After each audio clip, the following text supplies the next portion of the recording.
Episode 20 शुरू होता है, जहाँ सीलिन अपने पिता से पूछती है कि मैं उनसे फिर कब मिल पाऊंगी पिताजी। उसके पिताजी बताते हैं कि तुम अब प्रिंस विल्फ्रेड से नहीं मिल पाओगी।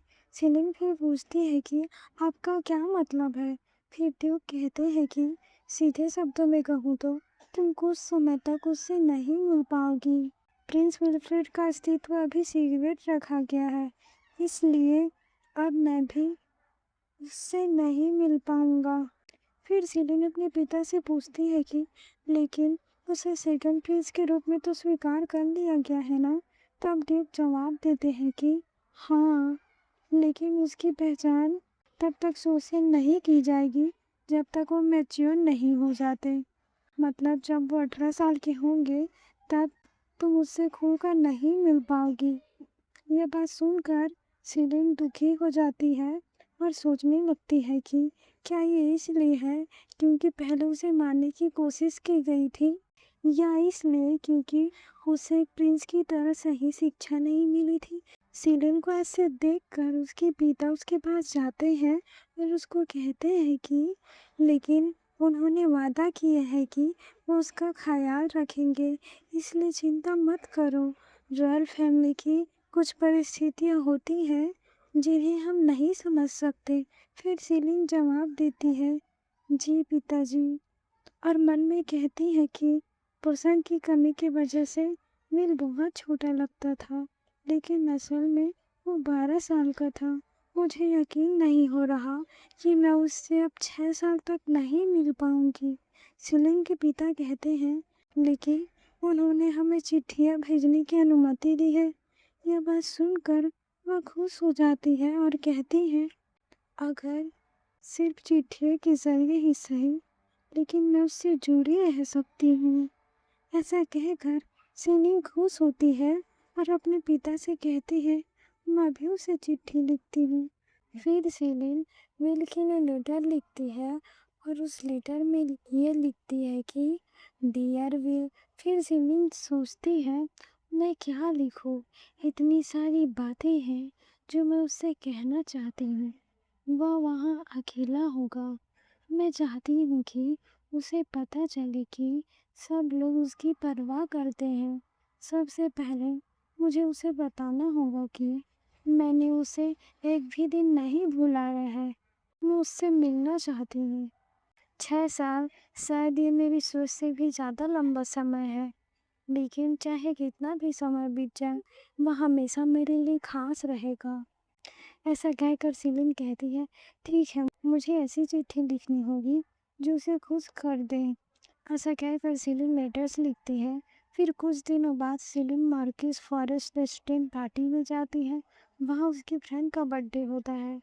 सीलिन लेडी विलियमिना से कहती है जन्मदिन मुबारक हो लेडी विलियमिना। तब लेडी विलियमिना कहती है धन्यवाद, मुझे खुशी है कि आप आए। कृपया सब लोग एंजॉय करें। फिर सीलिन कहती है हाँ, मुझे उम्मीद है कि आज का दिन आपके लिए बहुत खास होगा। और सोचने लगती है आज मुझे लेडी विलेमिना के जन्मदिन पर बुलाया गया है। यह पहली बार है जब मैं किसी दोस्त के जन्मदिन पर आई हूँ, इसलिए मैंने गिफ्ट चुनने में 2 हफ्ते लगा दिए। फिर कुछ लड़कियां सीलिन और अडेल से मिलने आती है और कहती है हेलो लेडी सीलिन, हेलो लेडी अडेल। उन्हें देखकर सीलिन बोलती है ओह, आप सब भी यहाँ हैं, और सोचती है अब भी कुछ लोग मुझे अजीब नजरों से देखते हैं, लेकिन धीरे धीरे मैं दोस्त बना पा रही हूँ। मुझे बहुत खुशी हो रही है कि लोग खुद आकर मुझसे बात करते हैं, लेकिन ये भीड़ मेरे लिए थोड़ी ज़्यादा हो रही है। फिर सीलिन उनसे कहती है माफ़ कीजिए, मैं थोड़ी फ्रेश हवा लेने जा रही हूँ, क्या आप अकेले ठीक रहेंगी। अडेल कहती है हाँ, मैं ठीक रहूँगी। फिर लेडी सीलिन छत की तरफ जाती है तो वह देखती है कि वहाँ प्रिंस लुइस भी वहाँ छत पर है। फिर प्रिंस लुइस भी उसे देखकर कहता है लेडी सीलिन आप यहाँ। फिर सीलिन मन में सोचने लगती है ये क्या हो रहा है। खैर, प्रिंस को बुलाया जाना तो स्वाभाविक है, आखिर ये मार्क्यूस की पार्टी है। विल के किले जाने के बाद से यह पहली बार है जब मैं लुइस से मिल रही हूँ। फिर लुइस सीलिन दोनों साथ में होते हैं। तब लुइस सीलिन से पूछता है कि आप भी यहाँ आराम करने आई हैं। तब सीलिन जवाब देती है कुछ ऐसा ही है और पूछती है और आप? लुइस कहता है मैं भी। मुझे लगता है कि मेरे आसपास लोग आराम से नहीं रह पाते। फिर सीलिन आसमान, लाइट्स और उस जगह को देखकर कहती है वाह ये जगह बहुत खूबसूरत है। फिर लुइस पूछता है कि आपको विल्फ्रेड की याद आती है? सीलिन कहती है हाँ हम हमेशा साथ रहते थे। लुइस कहता है ये सच में अजीब है कि जो लड़का तुम्हें मिला था वो मेरा छोटा भाई निकला। क्या संयोग है। फिर सीलिन बोलती है आप सही कह रहे हैं। आप भी ये सब जानकर हैरान हुए होंगे। और सोचती है उसे भी अचानक छोटा भाई मिलने पर झटका लगा होगा। फिर लुइस कहता है नहीं, रॉयल फैमिली में ये इतना भी असामान्य नहीं है। फिर सीलिन कहती है अच्छा, और सोचती है वो सच में बहुत मैच्योर इंसान है। अगर मैं होती तो मैं बहुत बड़ा इशू बना देती। फिर सीलिन लुइस से कहती है क्या आप विल से अक्सर मिलते हैं? लुइस कहता है मैं उससे सिर्फ एक बार मिला हूँ, उसके बाद नहीं। उसका अस्तित्व छुपा हुआ है, इसलिए शायद मैं उसे फिर से नहीं देख पाऊंगा। सीलिन कहती है समझ गई, और विल के बारे में सोचने लगती है कि उसे रॉयल फैमिली में स्वीकार कर लिया है, लेकिन उसकी स्थिति लुइस से बिल्कुल अलग है। फिर उसके कुछ देर बाद लुइस सीलिन से कहता है अगर मुझे कुछ पता चलता है तो मैं तुम्हें ज़रूर बताऊंगा। फिर सीलिन बोलती है इसके लिए धन्यवाद। विल मेरे लिए एक प्यारे से छोटे भाई जैसा है। यह सुनकर लुइस को थोड़ा अजीब लगता है और कहता है क्या भाई? तब सीलिन पूछती है प्रिंस लुइस आपको क्या हुआ?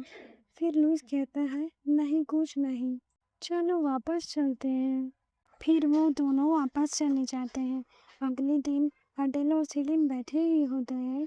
तब जेना वहाँ आती है और कहती है लेडी सीलिन आपके लिए चिट्ठी आई है, यह प्रिंस विल्फ्रेड की तरफ से है। यह सुनकर सीलिन बहुत खुश होती है और लेटर को देखने लगती है। सच में अब वो सेकंड प्रिंस है। फिर सीलिन लेटर को पढ़ती है। उसमें लिखा होता है डियर सीलिन तुम कैसी हो?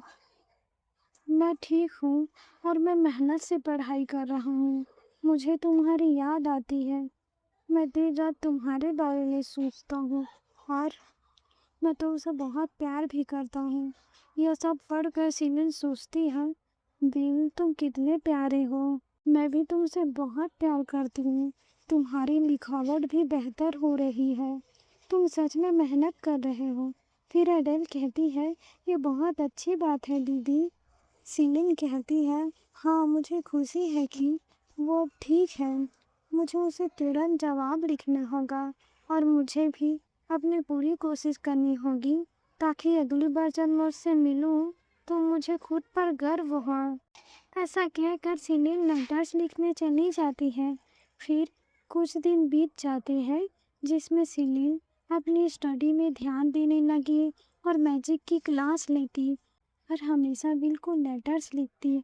ऐसे ही दिन बीतते गए और सीलिन अपने डेली की ज़िंदगी में लगी रही। फिर कहानी हमें 6 साल बाद दिखाई जाती है जहाँ अडेल कहती है जेना को गुड मॉर्निंग जेना, क्या आप मेरी बहन से मिलने जा रही हैं? तब जेना कहती है हाँ मैं अभी उन्हें लेने जा रही थी। आज मैंने खास तैयारी की है उसके लिए। फिर अडेल कहती है हाँ क्यों नहीं, क्योंकि आज ही वो दिन है जब वह विल से फिर मिल पाएगी। पिछले 6 सालों से लेडी सीलिन इसी दिन का इंतज़ार कर रही थी। जेना फिर सीलिन के पास जाती है और कहती है माय लेडी गाड़ी तैयार है। सीलिन बोलती है धन्यवाद मैं अभी आती हूँ।